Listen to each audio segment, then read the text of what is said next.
เออ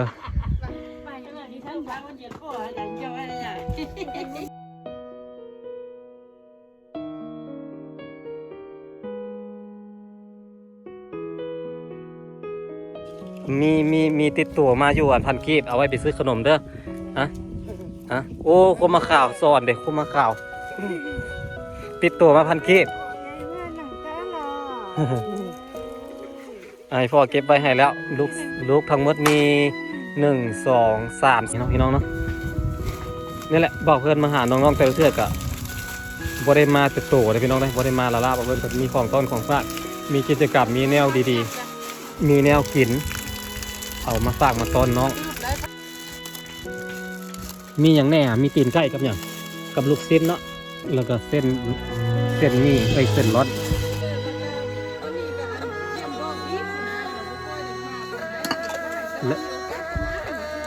หลายคนยังให้อันเบาเพลินมาหาน้องอันปะเยี่ยน้องปะติ้ง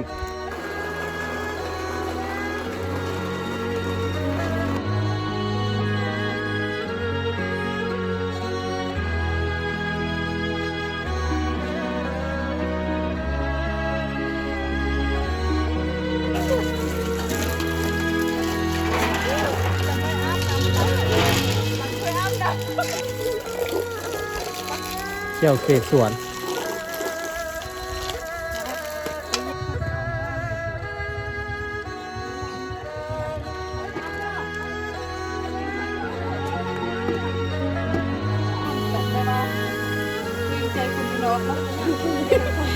กินมาเผ็ดที่พอนี่ยามกัน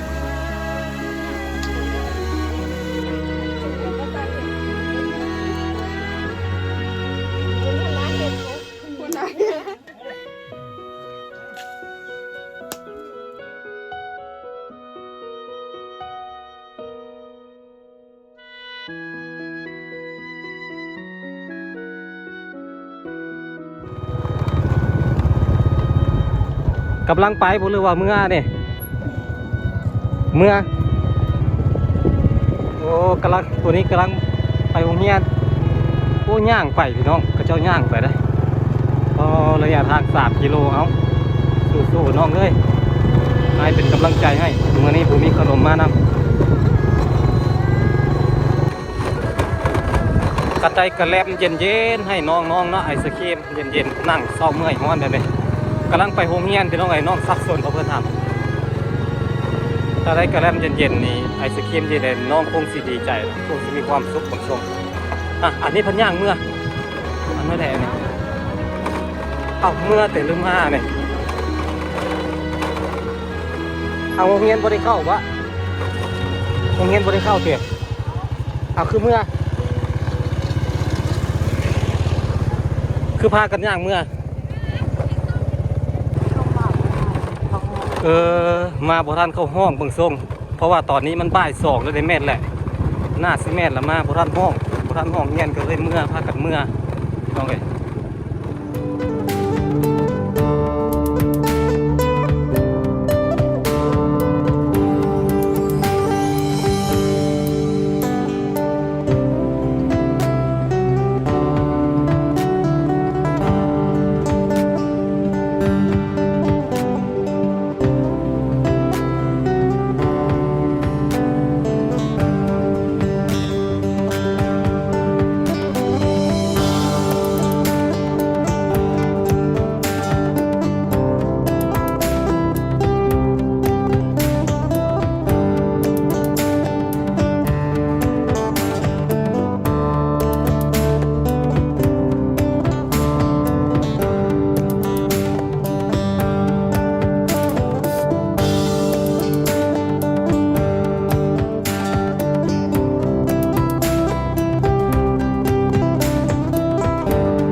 สบายดีฮอดแล้วบัดนี้หลังจากที่ขี่รถตากแดดตากลมมาโอ้พี่ลึกบ่ฮอดแดดฮอด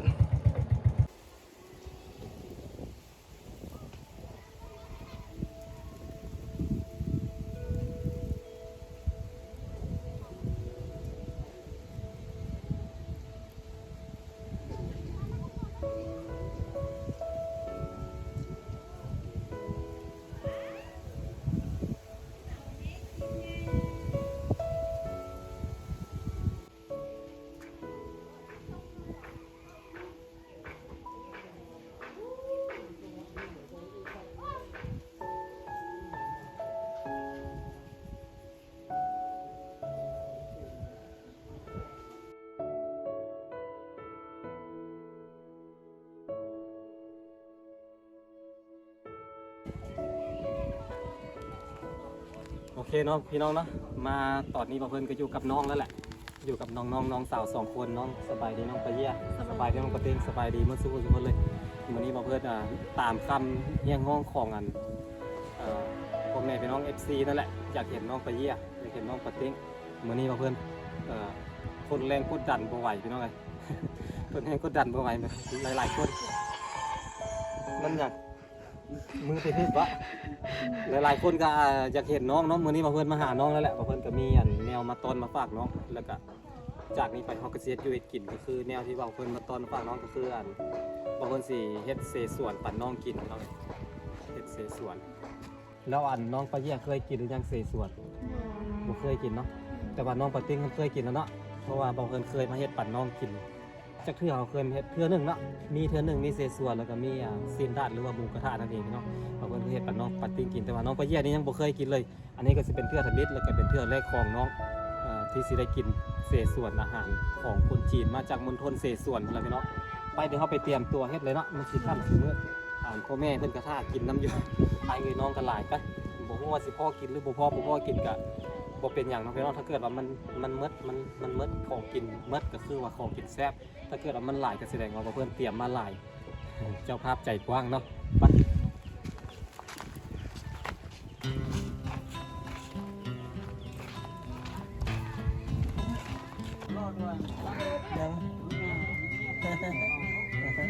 ตาแพงเนาะซื้ออย่างผู้นี่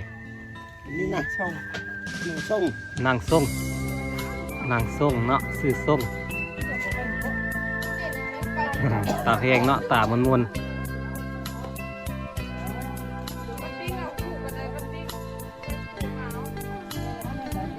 คิดถึงสวรรค์นั้นใจจะขาดอยู่แล้วด้วยหากน้องแก้วที่งามโสภา อ๋อน้องเพิ่นสิพาไปทางใดไปทางนี้ดังหนึ่งนางฟ้า ไปตามไปนำกัน เหมือนว่าพระอินทร์นั้นลงมาปันให้อาย น้ำลิ้นอยู่นี่มีจักจุดนี่แถวนี้2แต่2จุด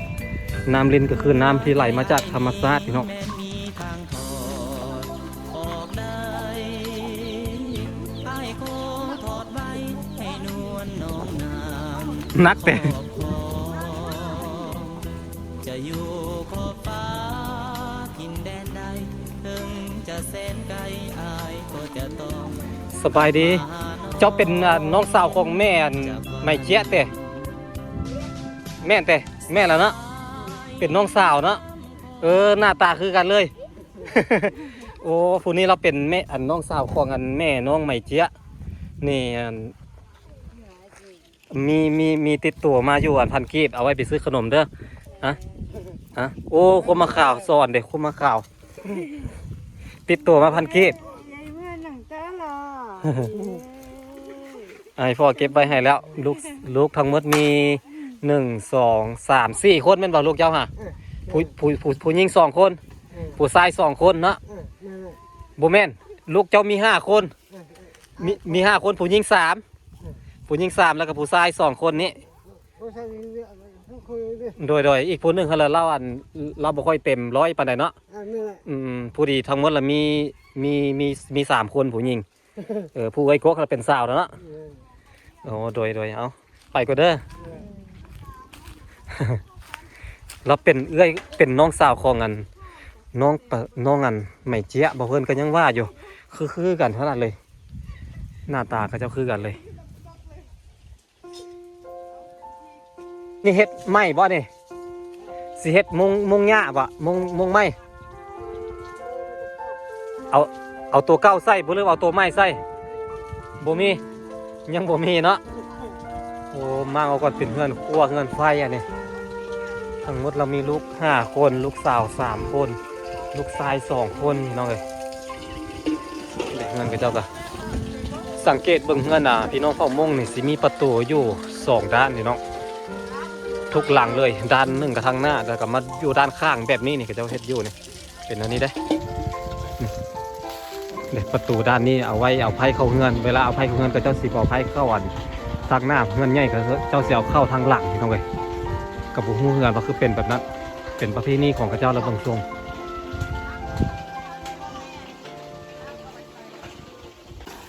โอ้ตัดภาพมาทางนี้กับน้องๆเพิ่นกำลังล้างถ้วยล้างจานอยู่ล้างถ้วยล้างจานล้างพัดล้างมี่เนาะพี่น้องเนาะนี่แหละบอกเพื่อนมาหาน้องๆแต่ละเทื่อกะบ่ได้มาแต่โตเลยพี่น้องได้บ่ได้มาละบอกเพื่อนก็มีของต้นของฝากมีกิจกรรมมีแนวดีๆมีแนวกิน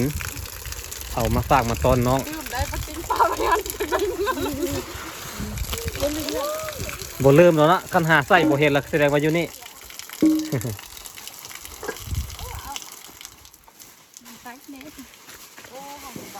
ตากแดดฮ้อนเนาะ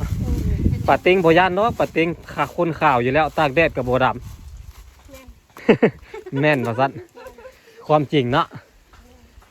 คนข่าวคนงามอยู่แล้ว โจรมาล้างผักแม่เปิดโจรมาล้างผักคอยนี่นะโจรมาล้างผัก น้องฟาร์มก็มาซอยมื้อนี้อันนี้ของเฮาแม่นบ่ แม่ โอเค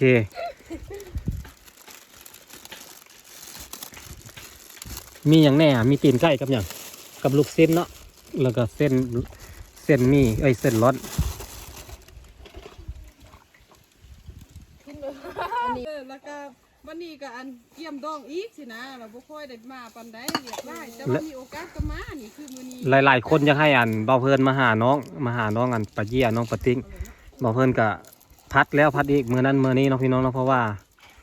มื้อนั้นไอ้กสิมาเนาะไอ้แซดหาเจ้าเราจะบอกว่าค่ำเฮือนเท่าเนาะหลายๆคนอาจจะบ่เข้าใจอาจจะสงสัยว่าค่ำเฮือนคืออย่างค่ำเฮือนก็คือขะลำเฮือนก็คือเฮ็ดน้ำฮีดน้ำคลองเฮ็ดน้ำมันฮีดคลองประเภทนี้ของกระเจ้าล่ะพี่น้องกระเจ้าสิบ่ให้คนนอกนี่เข้าเฮือนเลยเข้าบ่ได้เพราะว่ามื้อนั้นเป็นมื้อค่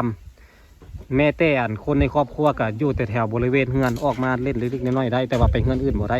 คนในหมู่บ้านเดียวกันก็มาบ่ได้เนาะก็เข้าบ่ได้คือกันเป็นมื้อค่ำขะลำบ่เพิ่นก็เลยบ่ได้มาก็เลยเลื่อนนัดเลื่อนมื้อมาคือมื้อนี้นี่บ่เพิ่นมีโอกาสได้มาล่ะพี่น้องหาโอกาสมาจนได้ ก็ลืมมีดเนาะคือกลับไปหน้าลืมเขาบ่แม่นไปทางให้ลืมพระ คือกลับไป ไปไทยนาหรือลืมควายเขาจะว่าหันคำของโบราณก็คือเขาไปทางให้เนี่ยตั้งใจไปทางให้พอไปฮ้อนให้แล้วพอลืมผ้าเอาเสียวยังทางมันบ่มีผ้าเดี๋ยวเนาะก็คือฟ้าวเขานะแบบเนี้ยสิไปไทยนาสมัยก่อนเขาจะเอาควายไทยเด้ไปไทยนาพอลืมควายเขาจะว่า โอ้ยนี่แหละควายฟ้าวด้วยความฟ้าวเราไปก็เจ้าก็เลยไปว่าไปทางให้ลืมผ้าไปไทยนาลืมควายเขาจะว่าความหมายของคนโบราณสมัยก่อนอันนี้ก็เป็นน้ำลิ้นใส่กระเจ้าใส่ได้ตลอดปีเลยนะพี่น้องได้ปีใดถ้าเกิดว่าน้ำมันขาดน้ำบ่มีกระเจ้าก็สิไปแปลงตราบใดที่น้ำป้าน้ำจากภูจากเขามันไหลบ่เหื่อนแห้งก็แสดงว่าน้ำนี้ได้ใส่ได้ตลอดน้ำนี่มีตลอดเลยเพราะว่านี้อันนี้นี่ต่อมาจากป้าพี่น้องต่อมาจากภูจากผู้แหละภูผาสร้างผู้แหละตอนหน้าเพื่อนนี่แหละภูใหญ่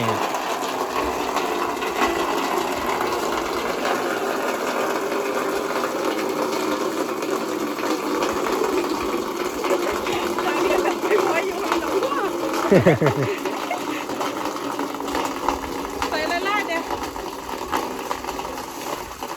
บ่ต้องย่านเปลืองเลยน้ำเพราะว่าเป็นน้ำจากธรรมชาติ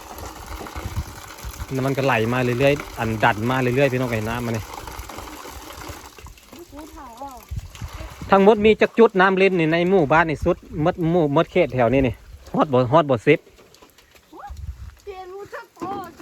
บ่อัน น้องอย่างก็น้องไปเยี่ยทั้งหมดนี่มีจักบ่อนนี่อันนี้นี่มีอยู่อันทางขึ้นเฮือนปะติ้งอันหนึงเนาะแล้วก็อยู่นี่อันหนึงแล้วก็อยู่หันอันหนึงแม่นบ่เป็น3ทั้งหมดมีจักอันบ่ ทั้งหมดประมาณ5 อันที่ ประมาณ5 6 ประมาณ5-6 อันเนาะทั้งหมดมีประมาณ5-6 จุดก็เจ้าก็สิใส่รวมกันเด้ใส่รวมกัน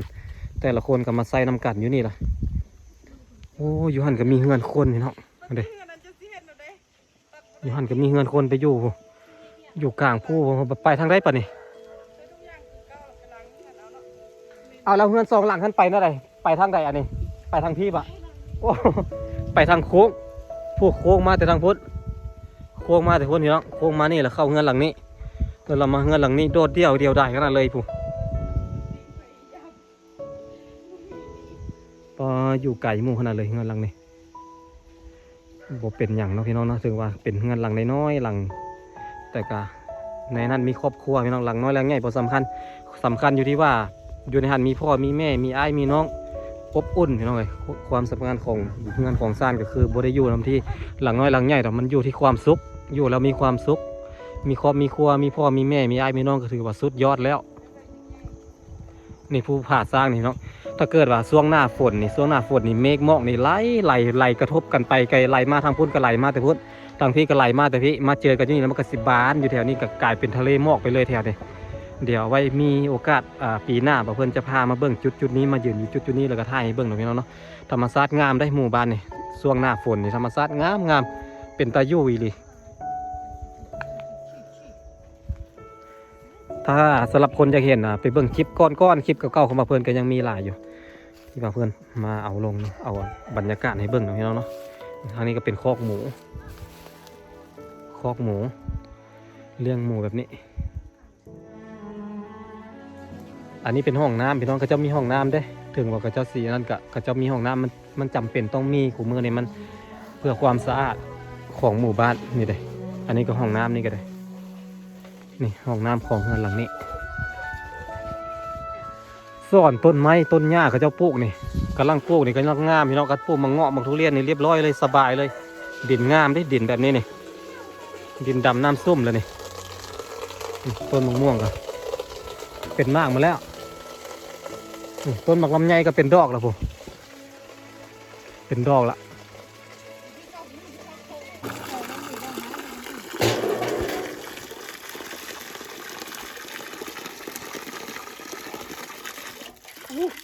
โอ้ไก่พุดนี่แบบนี้บิดแห้งพุดโอ้บ่อนนั้นเอาต้นมะพร้าวไปใส่หันงามได้นะบ่อนมีน้ำไหลลงไปนะอันนี้บ่อนหูน้ำนี่เด้เอาต้นมะพร้าวไปฝังใส่หันงามขนาดละมันกินน้ำตลอดเด้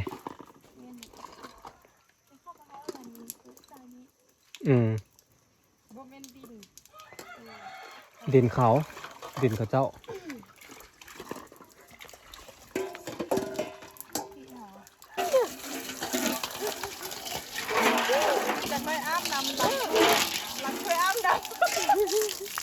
ล้างถ้วยไปน้ำอาบน้ำไปพร้อมะ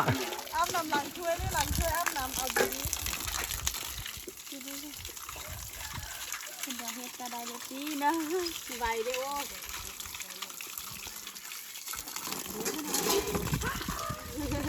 วันนี้อันนี้ไปย่านี่แพนยางพลานะจะกินบ่เชื่อบอกว่าเป็นแพนยางพลานะเป็นตัวน้องฟาร์มตัวน้องมาแพทย์ยางพาราว่าซะเต้าหู้มีแต่กินแต่บ่หู มีแต่กินบุหูเขาจะเอิ้นเต้าหู้อันนี้นะแผ่นเต้าหู้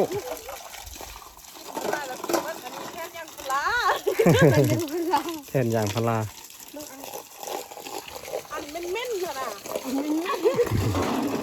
จับแก้วได้ลืมแก้วได้เพิ่นนี่บะแก้วเศษสวน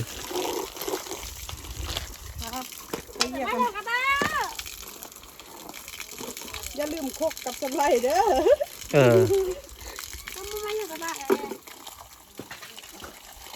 มันถึกเสื้อเจ้าฮะน้ำถึกเสื้อเจ้าย่างอาบน้ำเป็นหลังช่วย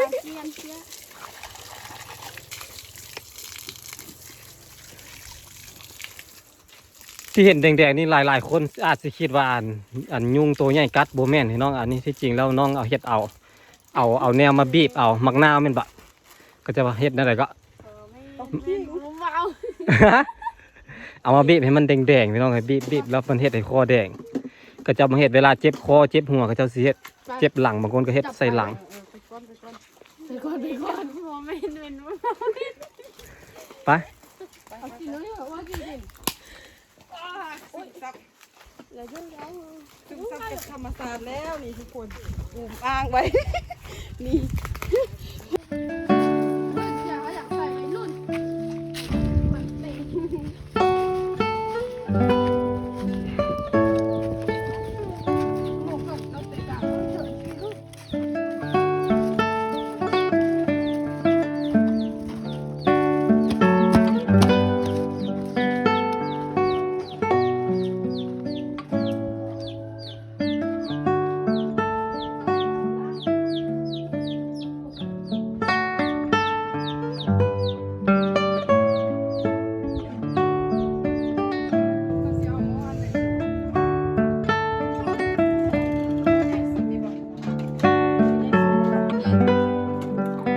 น้องไปเหยียดังไฟเห็ดกินปะนี่พี่น้อง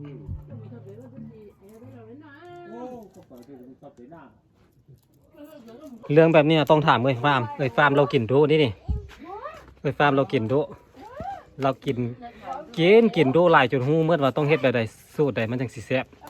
สูตรนี้พี่น้องสูตรเอาเครื่องเทศนี่ลงหม้อซะก่อนแล้วเราเอาคั่วไฟน้อยนึงแล้วเราเอาพวกตีนไก่นี่เนาะแล้วก็ลูกชิ้นนี่ลงคั่วบ่ได้ถึงขั้นว่าสุกคั่วพอดีเป็นน้อยเดียวแล้วก็พอมันหอมๆแล้วก็เอาน้ำใส่บัดนี้เอาน้ำลงอันนี้ก็จะเป็นน้ำมันแก้วเสสวนเนี่ยสอนน้องปะติ้งเฮ็ดเนี่ยน้องจังสิได้เฮ็ดเองเป็นเนาะซื้อมาเฮ็ดกินเองเป็นเฮ็ดวิธีนี้มันจังสิแซ่บมันจังสิหอมกว่าปะติ้งที่จริงแล้วเขาเฮ็ดเป็นต้มน้ำแบบเจ้าก็ได้แต่ว่ามันสิบ่หอม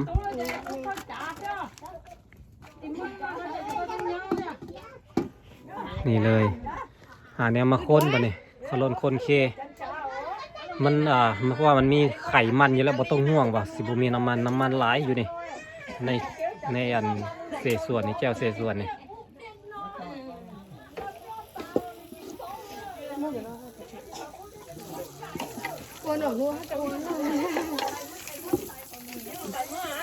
แต่ว่าเกรงใจคนอยู่นอกเนาะกินมาเผ็ดขึ้นนี่ที่คอนี่จามหมดคนได้ปะนี่คนให้เข้ากันคนเลให้เข้า อันนี้เดี๋ยวบ่ได้เอาลงภาษาฟาร์ม บ่นั่นบ่ลงจ้ะ เอาแต่ตีนไก่ลง แม่น โอ้นี่เอาแต่ตีนไก่ลงก่อน โอเคเจ๋นมุดเอาแค่มุดตัวเฮ็ด โอเคเอาอีกเจหน่อยแล้วเราก็สิใส่น้ำพี่น้องตัวอีกหน่อยหนึ่งได้แล้วเนาะเอาน้ำลงแล้วบัดนี้นี่หลังจากนั้นก็เอาน้ำลงขวดน้อยหนึ่ง เห็ดเนาะเป็นตอน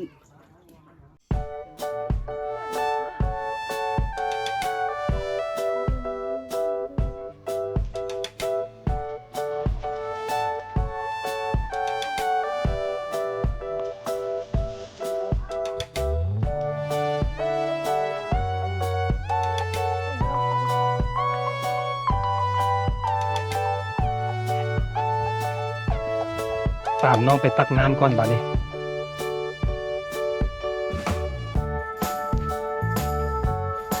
ไอเห็นเด็กน้อยไหลมาแต่โรงเรียนไหลมาหลายสุดเสียจะไปบ่ทันเนาะย่างไปแบบใจย่างไปโรงเรียนแล้วไปบ่ทันเลยกลับคืน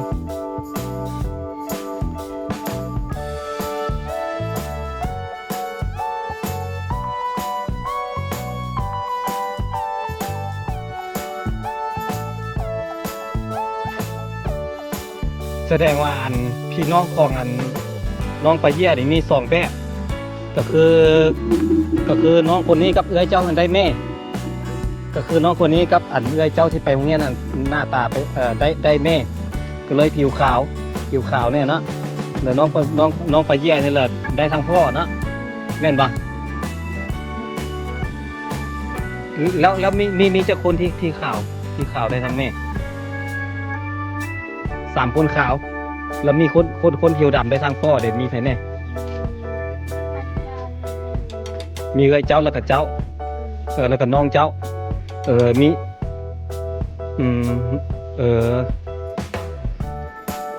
แสดงว่ามี2แบบคนได้ทางแม่ละสีขาวคนได้ทางพ่อละสีผิวเข้มในนึงแต่คนได้ถึงขั้นมาดำมี3 คนนี่คือตัวนี้นี่มาทางแม่นี่ตัวนี้นี่ขาวแต่ว่าหน้าตาคือกันหมด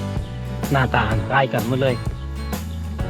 แต่ก็ไม่ได้ถึงขั้นดำนี่เรื่องได้พี่น้องเลยคือบ่ได้ดำคือเป่าเพื่อนนี่เนี่ยดำดีนี่อันนี้แต่ว่าน้องยังผิวสีแทนอยู่เนี่ยเป็นผิวสีน้ำเพื่อน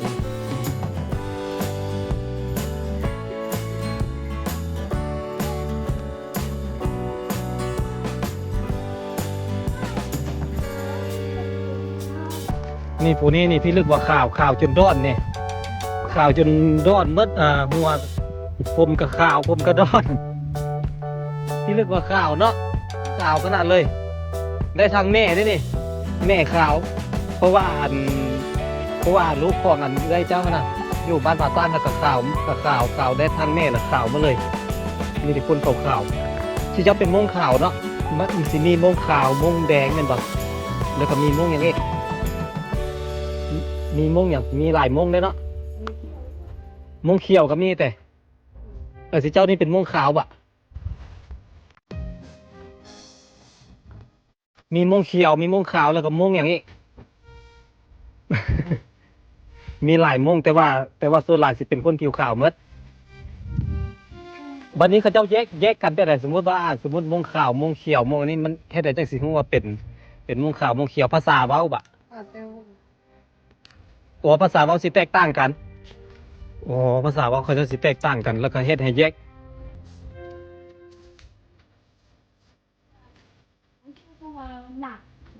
ม่วงขาววันนี้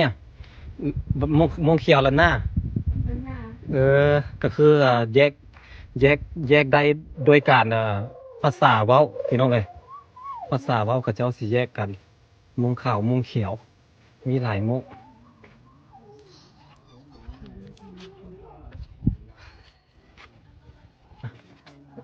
ผู้กล้ากาเกอร์กาติเตีย อันนี้น้องสาวได้นี่กดละบ่ยัง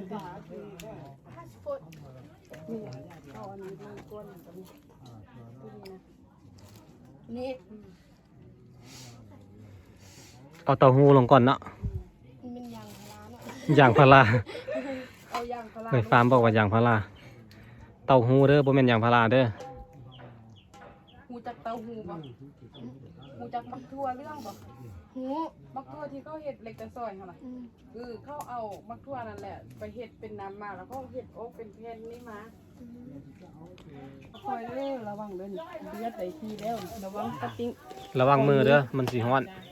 โอ้ยังบ่ทันได้ปรุงรสเลยแม่นบ่ใส่เอาเกลือเป็นนัวมาใส่เอาเนาะแม่นเพราะว่าเอื้อยลืมบ่ซื้อขนมมาบ่มีบ่เป็นหยังเนาะโอ้ยเสสวนเป็นยังภาษาเห็ดหนูเป็นคนหน้าเห็ดโอ้คนหน้าเห็ด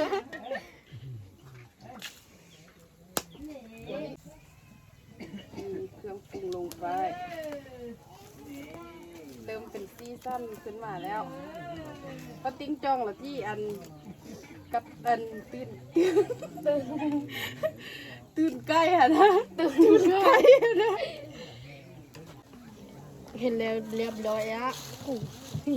เอาพักลงก็รอท่ากินรอซิมแล้วก็กิน พักลงแล้วก็เส้นลงเฮ้นะตัดใส่แบบนี้บ่เป็นยังติเนาะบ่คือติเนาะคนเก่ง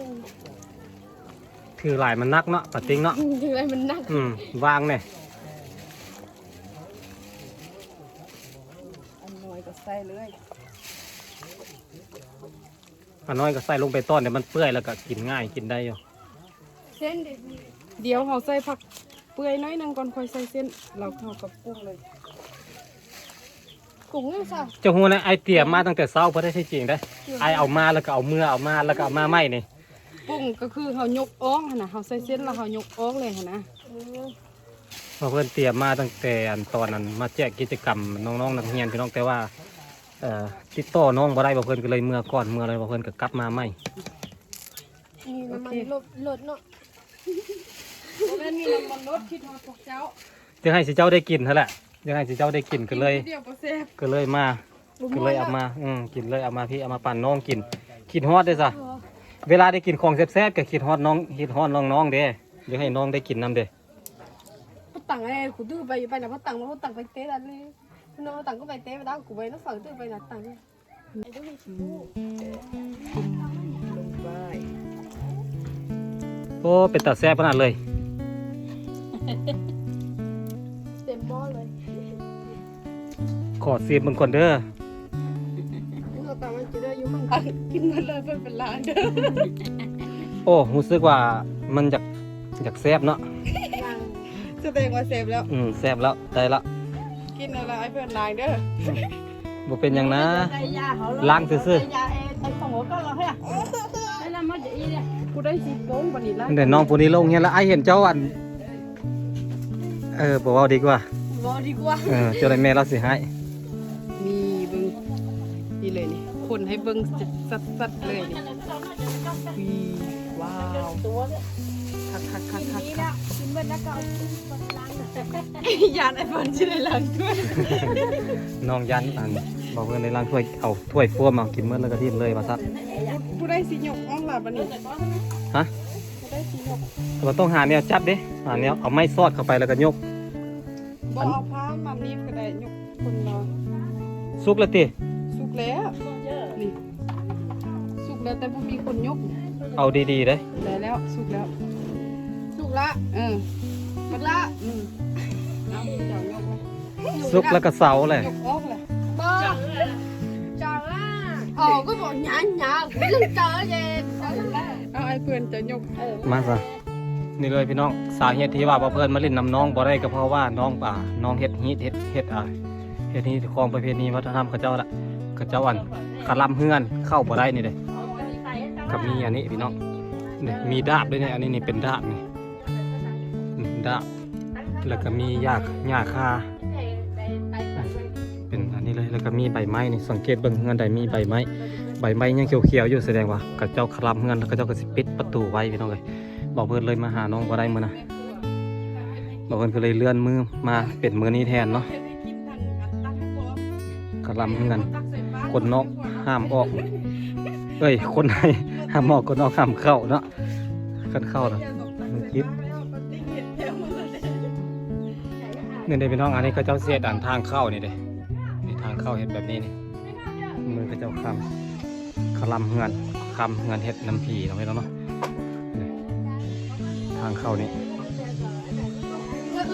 ทางนี้ก็สาวๆกำลังซ้อมเต้นอยู่เต้นเก่งขนาดเลยน้องๆเต้นเก่งขนาดเลย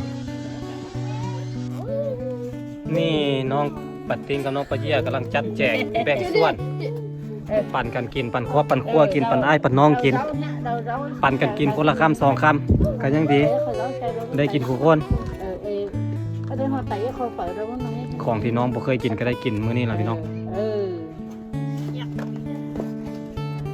แม่คอยแนะนำไปนำ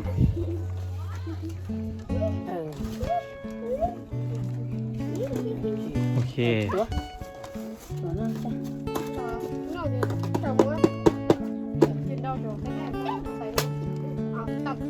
มันได้เดี๋ยวนี้ บ่ต้องถ้วยนึงมากินหลายๆคนกินนำกันก็ได้บ่แม่นว่าถ้วยไผถ้วยเราหรอกกินถ้วยเดียวกันเลยจังหักแข่งกัน กินเลยกินถ้วยน้ำไผ่เราจื้อหน้าไว้เถื่อหน้าไปย่างตำกันจังหัวโอ้พอดีนี่กินพวกถ้วยกันมากินน้ำกันเราจื้อหน้าไว้เราเถื่อหน้าย่างตำกัน เจ้ากลัวได้ ว่าสันนี่กินน้ำกันญาติกันคือกินไล่กินน้อยชนะตำกันกับว่าทักกันได้ กลัวไปก่อน ผู้นั้นในญาติก็ค่อยกินเบาได้ ผู้นั้นไปกิน ขนาดนะจานไหม จะโดนมา ไ Đấy nó tay nào đi tay. Nó chỉ cho vào bông. Hơ. Hơ. Nè coi Nè nó nè.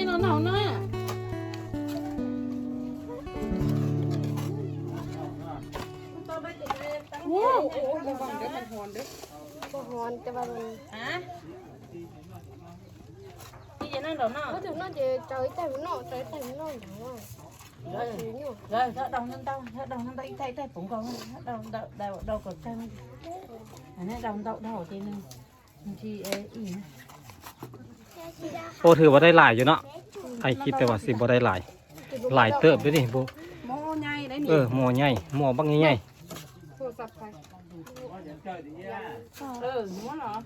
cho nó vào đầu qua rồi rồi สวยๆร้อน tự nhiên nhà đồn tóc tên lợi ๆปั่นกันกินพี่น้องเอ้ย vậy như vậy là ô trăng chứ mấy ra đâu thế nào rồi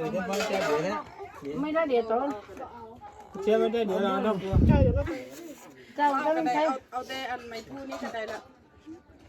thôi mà phải kìm vào lại đi กินบ่หลายเด้อบ่ซัด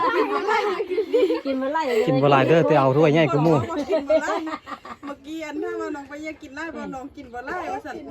ได้ว่าสั่น tiền này là nhớ tiền cầu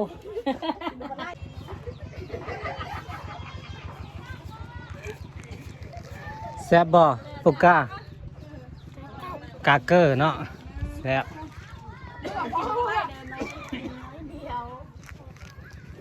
tỏ โอ้น้องเพิ่นบอกว่ากินน้อยเดียว กินน้อยเดียว กินน้อยเดียวเนาะบ่กินหลาย เดียว Sẽ rất trong này. น้อยเดียวโอเคน้อยเดียวนี่ น้อยเดียวอีหลีได้นี่เด้อบ่ได้หลายเลยบ่ได้หลายเลย กินรสกินหลายๆนั่นแหละไอ้ดีใจละสิเอากินหลายผู้ยังน้ำหม้อยังบักหลาย ก็สิว่ายังปะติง giờ tặng nâng bài ơi mẹ dùng hàng kìm con nhé ได้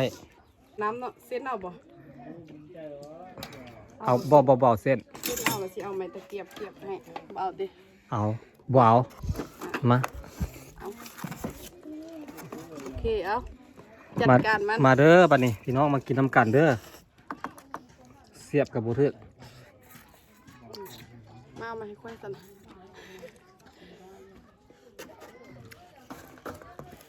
โอ้เป็นตาแซ่บขนาดเลย giờ bên đây nó tay chứ nếu lao động đó ลองมึงดู อันนี้บ่มีของไฟตีถ้วยนี่นะ wow bà tụi quá đặc biệt mà tụi nó mà đi chụp quốc tế đâu นี่ก็ได้นะ tay đó แค่แต่ดอ อันนี้ก็คือเศษส่วนอันนี้เศษส่วนตีนไก่บางคนก็เอาปลานิ่นเฮ็ดบางคนก็กินปลาบางคนก็ โอเค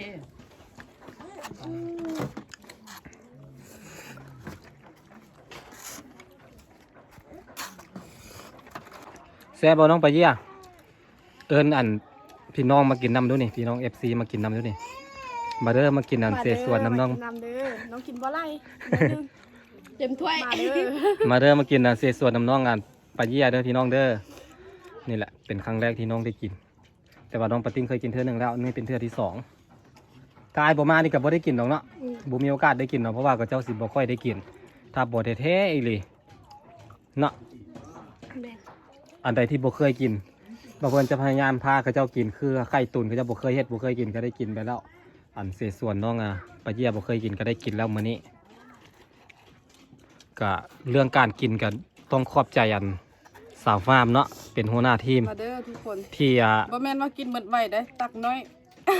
ที่ว่าสาวฟาร์ม ถ้าว่ากินหมดไว้บ่ได้ได้ เรื่องการกินนี่ต้องถามสาวฟาร์มเพราะว่าสาวฟาร์มเป็นคนมักกินเบื้องจากหุ้นกับหู้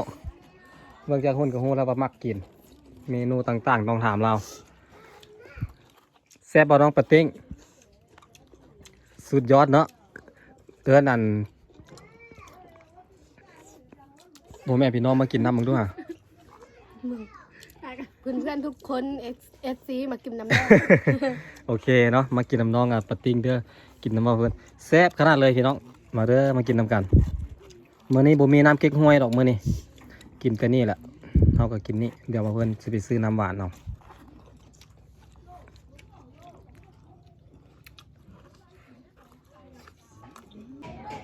เหลือนิดนึงตักปลาห้องแม่ก่อนเด้อ โดยเอาเลยตามสบายเลย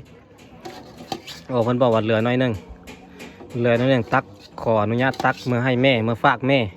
ฝากตอนเมื่อตอนเมื่อฝากแม่ว่าซั่นอยากให้แม่ได้กินเนาะเอาตามสบายเลยแซ่บอยู่บ่เมิดอยู่บ่ฮะจักเทื่อตักละเทื่อเดียว เพื่อเดียว เทื่อเดียวเนาะอิ่มเลยเนาะเทื่อเดียวก็อิ่มเลยเพราะว่ามันเป็นถ้วยใหญ่หม้อกับบักใหญ่พี่น้องกินเมื่อเตยที่เรากินไปกินมาได้แบ่งให้เอื้อยอยู่บ่แบ่งแล้วเนาะโอเคเอื้อยเรายังพอได้เลิกจากโรงเรียนยังบ่มาจากโรงเรียนเอื้อยไปเรียนไปโรงเรียนพุ่น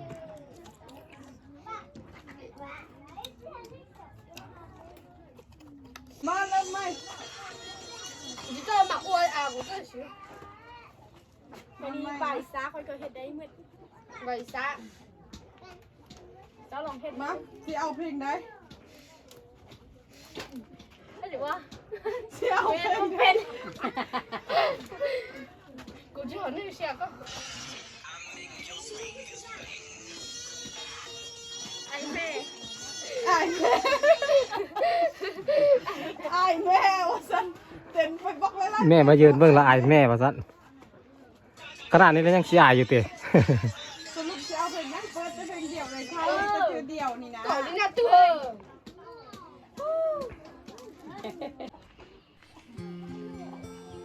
南风又轻轻吹起，吹动着青草地，草浪乱推。 โอเคหลังจากที่เรากินข้าวกินเฟส่วนกินนั้นอิ่มบ่อิ่มกับบ่ว่ากันเนาะนี่มื้อหน้าจึงว่ากันใหม่อีกเทื่อนึงอันนี้ก็คือของตอนของฝากน้ำจิ้มน้ำใจที่เราเพิ่นนำมามอบให้น้องมาปั่นน้องเห็นปั่นน้องกินกับครอบครัวของน้องบ่เพิ่นก็พยายามอยากมาเจอกับอันเอื้อยของเราแล้วแต่ว่าเอื้อยเราไปเรียนบ่อยู่เราเรียนหนังสือวันส่วนวันเสาร์วันอาทิตย์ก็ถือเป็นมื้อบุญสร้างซะเนาะเป็นมื้อบุญสร้างก็เลยบ่เพิ่นก็โอ้โหบ่ว่างแน่บ่เพิ่นก็ไปหั่นมานี่บ่เพิ่นก็ไปเพื่อนน้องเพิ่นก็สลัมคำเพื่อนนำพี่น้องเข้าเงินบ่ได้เลยตามเรียนเลยเป็นแบบนี้เลยนี่เข้าเงินบ่ได้ก็โอเคเดี๋ยวไอ้เมื่อก็เด้อบัดนี้เด้ออยู่ดีมีได้มาสู้ทุกคนเลยนะสบายดีบ๊ายบายเมื่อก่อนบัดนี้เนาะ 忧虑，还有一条青青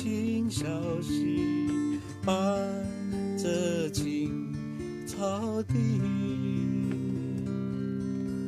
顺着小溪看下去，木站在那里？那是我温暖的家，我住在那里。每当我经过这里，忘掉一切忧虑。那是我温暖的家，我住在那